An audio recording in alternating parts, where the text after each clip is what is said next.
On April 23rd, Trump told CNN the tariffs on Chinese goods will come down substantially.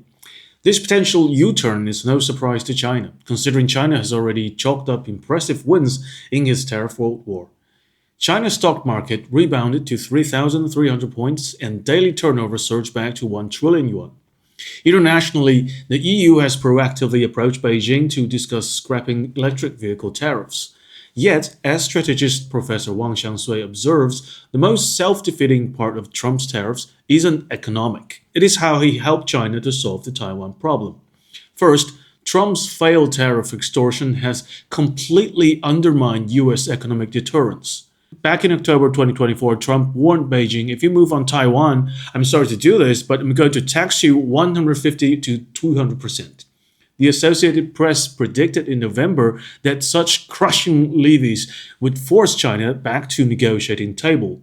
But today, Trump has already raised the tariffs on China to 245%, even harsher than his own threats. But China's economy has weathered the storm, running smoothly and displayed resilience that outclasses many Western peers. Any doubts within China about whether 200% tariffs is a reasonable price for reunification have been laid to rest. Moreover, on April 19th, Britain's Chancellor Rachel Reeves told the Daily Telegraph, while China is the second biggest economy in the world and it will be, I think, very foolish not to engage. That's the approach of this government. Clearly, Trump's tariff cudgel has not only failed to strike China, but has even driven allies apart. Hence why when Trump vowed we are waiting for their call, China confidently said the US can never expect that call from China.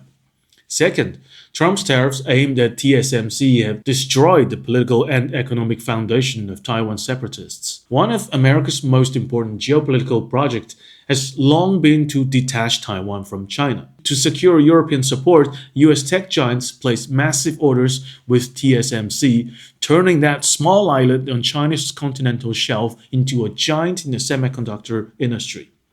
On the surface, it looked like the US was giving concessions to Taipei, but in fact was binding Taiwan Island's biggest trade surplus generator to America's most lucrative high-tech sector, using economic incentives to draw Taiwanese politicians onto separatism bandwagon.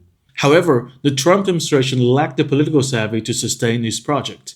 On Liberation Day, Trump imposed tariffs on Taiwan Island only 2% lower than those on mainland China. Trump even publicly declared that TSMC would pay tax of up to 100% if it did not build its plants in the US. Perhaps Trump just wanted to prove he was reshoring manufacturing. But he forgot that TSMC contributes 15% of GDP and 60,000 jobs for Taiwan Island. His blunt threats pushed Taiwanese workers firmly away from Washington's orbit and discredited the pro-US separatist narratives. From these two trends, we see that America's economic tools to interfere in Taiwan's affairs have been shattered by Trump's tariffs. And if we turn to military interference, Trump's missteps have only hastened reunification. A Reuters report in 2024 noted that when asked if he would use military force against the blockade on Taiwan by Beijing, Trump clearly said he would not. Yet on March 29, 2025, the Washington Post revealed an interim national defense strategic guidance in which Secretary of Defense Pete Hegseth wrote, China is the department's sole pacing threat, and denial of a Chinese fait accompli seizure of Taiwan while simultaneously defending the US homeland is the department's sole pacing scenario. Professor Wang emphasizes that China has never bet its hopes for reunification on American promises. Trump's mixed messages reveal either a feeble bluff or a dangerous schism between the presidency and the Pentagon. Perhaps the US military has quietly detached itself from its commander-in-chief. In fact, while the Pentagon continues wargaming Taiwan's occupation, China's reunification is already underway. Today's cross-strait issue is not simply a binary choice of by force or peaceful, but a multi-front effort by the mainland to expose reality to Taiwan's separatists and compel them to accept reunification. Every time the US politician makes irresponsible remarks or sell arms to Taiwan, it gives mainland China another opportunity to accelerate the process. For example, in 2022, Nancy Pelosi helped the Chinese Navy for the first time launch exercises across the so-called median line of the Taiwan Strait.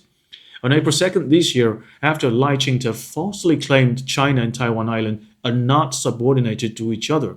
The Chinese military held a Straight Thunder 2025A exercise. The joint training between the Chinese Navy and Marine Police has begun to gradually normalize the management of some of the waters previously claimed by Taipei. And under the interim National Defense Strategic Guidance, the USS Carl Vinson Carrier Strike Group, ever so close, did not come to defend Taiwan Island but sped away toward the Middle East. In summary, today's America has lost economic deterrence against China, lacks either the will or capability for military intervention, and repeatedly aids China's reunification efforts through provocative arms deals and empty rhetoric.